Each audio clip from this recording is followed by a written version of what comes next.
நெல்லை அரசு மருத்துவக் கல்லூரி மருத்துவமனையில் செல்போன் விளையாட்டுக்கு அடிமையாகி மயக்க நிலையில் அரசு மருத்துவமனையில் சிறுவன் அனுமதிக்கப்பட்ட வீடியோ காட்சிகள். தன்பாலின திருமணத்திற்கு சட்ட அங்கீகாரம் கோரிய வழக்கில் உச்சநீதிமன்றம் இன்று தீர்ப்பளிக்கிறது.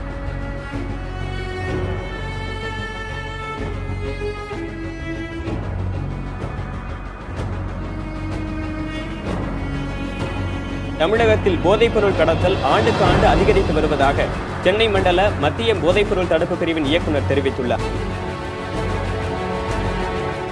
ஹோமோசெக்சுவாலிட்டி, ட்ரக், மொபைல் அடிக்ஷன் இது போன்ற பல வெப்பன்ஸ் மூலமா சாத்தானோ கெர்ச்சிக்கிற சிங்கம் போல எவனை விழுங்கலாம்னு வகை தேடி சுற்றி திரிகிறார். சுய பலத்தினால இது கூடாத காரியம் தான். பரிசுத்த ஆவியானவராகிய உன்னதமானவரின் மறைவுல நாம இருந்தோம்னா நம்மை கடிந்து கொண்டு போதித்து புத்தி சொல்லி எல்லா சூழ்நிலைகளையும் விழித்திருக்கவும் தெளிந்த புத்தியுள்ளவர்களா இருக்கவும் உதவி செய்யும்.